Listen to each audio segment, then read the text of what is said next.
여러분 안녕하세요. 오인숙의 미래 기독교 교육 2강입니다. 오늘 주제는 미래의 도전장을 내밀다가 되겠습니다. 제가 오늘 3D 프린팅한 집에서 로봇이 내려준 커피를 마시고 AI가 디자인한 옷을 내 아바타가 입고 패션쇼를 하는 것을 화면으로 보면서 옷을 골랐습니다.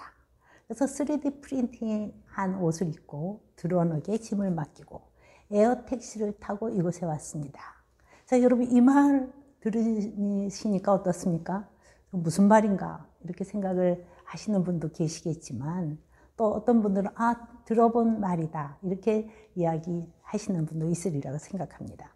제가 몇 년 전에 디자인 베이비라는 이야기를 강의 시간에 한 적이 있었어요. 유전자를 조작을 해서 이렇게 눈도 파란 눈 만들고 뭐 머리도 노랗게 만들고 싶으면 노랗게 만들고 이렇게 하는 시대가 왔다 이렇게 이야기를 했습니다. 그랬더니 모든 분들이 너무너무 무슨 소리를 하느냐 이런 표정을 짓고 계셨습니다. 자, 어쨌든 벌써 그 프린팅된 그런 집이 벌써 많이 나왔죠. 이렇게 다가와 있거나 다가오는 미래에 우리는 어떤 도전장을 내밀어야 할까요? 우리는 지금 참 안정적인 집을 떠나서 불확실성인 미래로 떠나는 출발점에 서 있습니다. 이 길에서 크리스찬의 내비게이션은 성경이 되겠습니다. 성경을 보니 다윗을 비롯한 성경 속 인물들이 나옵니다. 근데 그 주인공들은 길을 떠났더라고요. 하나님은 아브라함, 야곱, 요셉, 모세, 다윗을 길 위에 세우셨어요. 창세기 12장 1절에 보면 여호와께서 아브라함에게 이르시되 너는 너희 고향과 친척과 아버지의 집을 떠나 내가 너에게 지시할 땅으로 가라고 하셨습니다. 자, 하나님께서 보여주신 미래라는 땅을 꿈꾸며 떠나라고 하신 것입니다. 하나님은 미래를 위해서 언제나 사람을 준비시키시더라고요. 아브라함, 야곱, 요셉, 모세 모두가 새롭게 변화될 새 시대인 미래를 준비하기 위해서 떠나야만 했습니다. 다윗은 일대 이스라엘의 왕 사울의 시대가 끝난 후 새 시대를 열 인물이 아니었습니까? 불확실성의 길을 떠난다는 것은 도전입니다. 도전은 다 두렵죠. 그런 두려움 있지 않습니까? 우리 안정감을 잃게 될 두려움. 인간의 기본적인 욕구 중에 하나가 가장 강한 욕구 중에 하나가 안정감입니다. 어느 과학자가 이렇게 얘기했어요. 인간은 안전하고 싶어 과학을 만들었다. 학자들은 학문도 그렇고 종교도 그렇다 이렇게 이야기를 합니다. 심리학자 아브라함 메슬로라는 사람은 욕구 위계설이라는 걸 만들었죠. 여러분 아마 많이 보셨을 거예요. 이렇게 피라미드 같이 생긴 거. 그래서 제일 기본적인 것은 생리적인 욕구, 그 다음에 있는 것이 안정감의 욕구예요. 그 다음 소속감, 애정, 존중감, 자아실현까지 올라갑니다. 그런데 가장 기본적인 생리적 욕구, 의식주의 욕구, 이건 뭐 누구나 다 갖고 있는 욕구잖아요. 그 다음으로 가장 큰 범위를 차지하고 있는 것이 안정감의 욕구라는 것입니다. 초막이나 궁궐이나 여기가 좋사오니. 근데요, 하나님은 이 시대에 우리 안정된 둥지를 흔드십니다. 신속히 미래를 대처할 유연성을 갖기를 원하십니다. 세계는 여기에 민감하게 대처하려고 노력해 왔습니다. 외국 고등학교는 미래사회변화라는 과목이 있습니다. 그리고 과학책이 없어진 지는 오래됐어요. 왜 과학책이 없어졌을까요? 오늘의 진리가 내일이면 벌써 묵은 지식이 되는 거예요. 박사학도 이제 없어지지 않습니까? 그 순간 묵은 지식이 되는 거예요. 만약에 내가 30년 전에, 한 5년 전에 내가 박사학위를 땄다 합시다. 근데 그것이 지금은 이미 묵은 지식이 되는 거예요. 이제 뭐 인공뇌에다가 인공칩을 탁 박는다면 50분이면 박는다고 하지 않습니까? 인터넷의 모든 정보와 미 의회 도서관의 도서를 전부 읽어낸 슈퍼컴퓨터가 있어요. 왓슨이라고 합니다. 이 왓슨이 세계 모든 아이들의 질문을 보고 듣고 답을 합니다. 그런데요, 우리나라 기독교 학교 중에요, 5, 6년 전까지만 해도요, 컴퓨터는 정말 가르치지 않겠다 하는 학교가 있었습니다. 저는요, 어렸을 때 정말 좀 희한한 꿈을 꿨는데요. 그게 뭔가 하면 동그란 집에서 살고 있어요. 동그란 집. 얼마나 불안정한 그런 집이겠습니까? 동그란 집에서 동그란 유리창으로 밖을 내다보는 그런 꿈을 꿨었어요. 우리는 지금 네트워크 사회 속에 살고 있는데요. 눈으로 보이는 현실 세계뿐만 아니라 그 현실 세계의 정보나 가상 현실이 합성된 세계 속에 살고 있습니다. 제가 꿈꿨던 동그란 집처럼 불안정한 세계 속에 지금 우리는 있습니다. 우리 아이들에게 이럴 때 무엇을 준비시켜야 하는가? 우리가 미래를 관망하고 있을 때 과학기술은 순간이동을 꿈꾸고 있어요. 우리가 길에서 머뭇거릴 때 과학기술은 순간이동, 뿅 하고 나타나는 그런 순간이동을 2012년 11월 때 양자정보 150m를 순간이동시켰습니다. 이제 뭐 무인 비행기까지 나오지만 순간이동도 꿈을 꾼다는 거죠. 세계는 지금 달로 가는 길을 열고 있거든요. 유인원 로봇 아이스트럭트가 현실화되면 지구에서 원격 조종으로 달을 개발할 것입니다. 이제는 속도입니다. 속도. 미래라는 길의 내비게이션을 신속히 읽어내야 합니다. 미래 예측 교육은 미래는 기업, 경제, 산업 이런 것뿐만 아니라 정말 많은 것에 영향을 미치고 있습니다. 아주 사소한 트렌드에까지 정말 영향을 주는 거죠.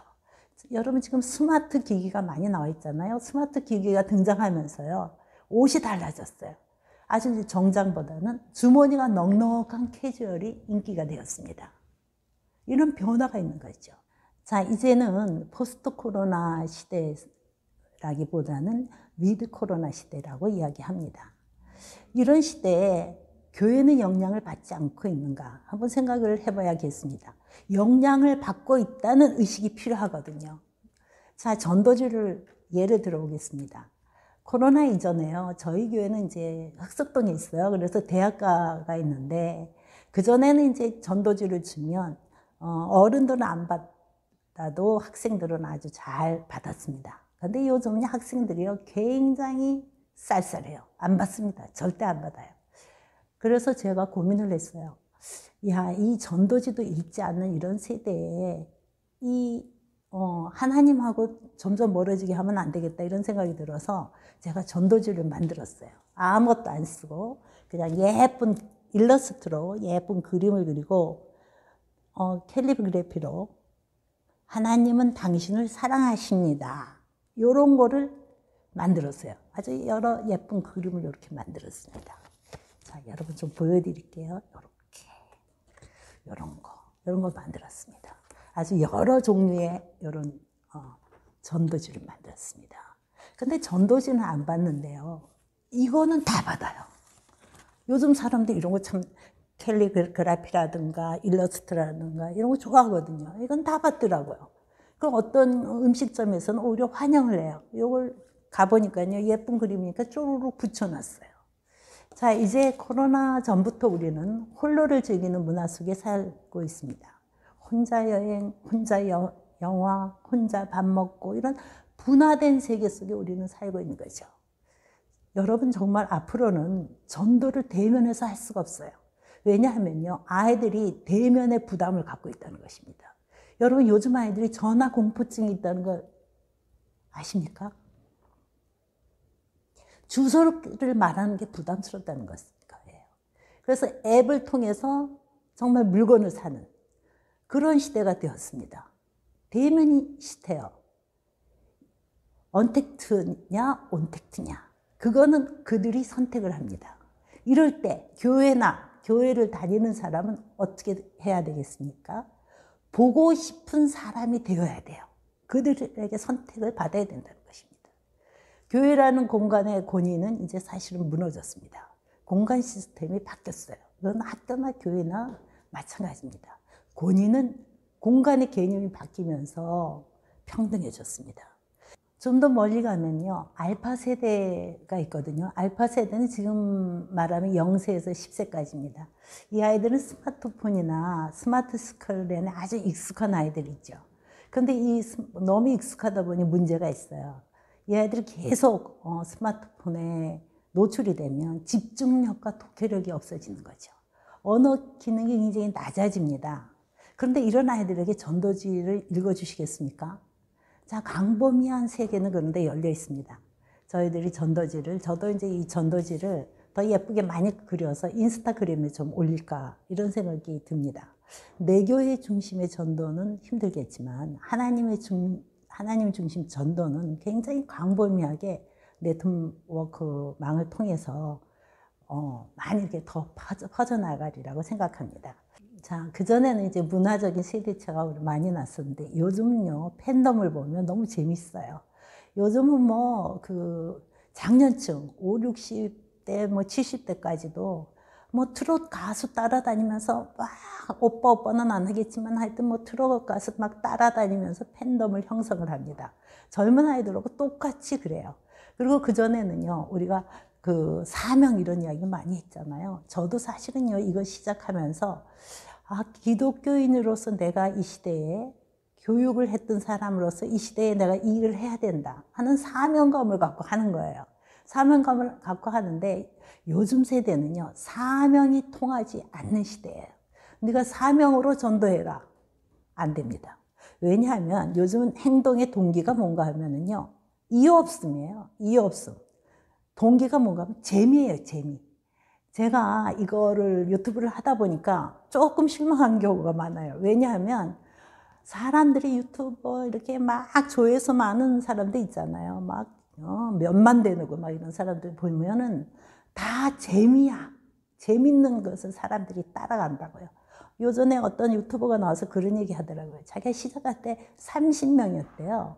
좋아요 누른 사람, 구독자가 30명이었는데 자기 아내가 어떤 트롯 가수를 너무 좋아한 거예요. 그래서 그 아내를 기쁘게 하기 위해서 그 트롯 가수에 대해서 계속 올렸대요. 그랬더니 지금 몇백만이 됐답니다.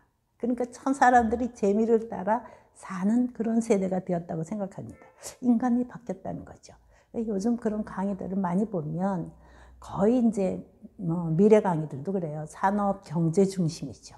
그래서 결국은 이제 보면은 뭡니까? 돈을 앞으로 미래에는 얼마나 잘 벌 수 있는가. 안정의 욕구 그 얘기 있잖아요. 안정되게 살 수 있는가. 이런 강의가 많습니다. 제가 하는 강의는 가정 문제, 소통 문제, 인간형 문제, 종교, 문화까지 다 다룰 생각입니다. 여러분, 이 다양한 시대 속에서 기독교는 미래를 위해서 어떤 준비를 하고 있나? 나나 내 자녀가 얼만큼 길을 떠날 준비를 하고 있나? 변화에 도전하고 있나? 이런 것들을 지금 이제 앞으로는 진지하게 생각해 보아야 할 것 같습니다. 여러분, 저와 함께 오랫동안 이 유튜브를 듣고 또 하고 이렇게 하시려면 구독 좀 눌러주세요. 구독, 좋아요를 눌러주시면 제가 조금 힘이 나지 않겠습니까? 여러분, 우리가 3강에서 또 만나 뵙기를 원합니다. 감사합니다.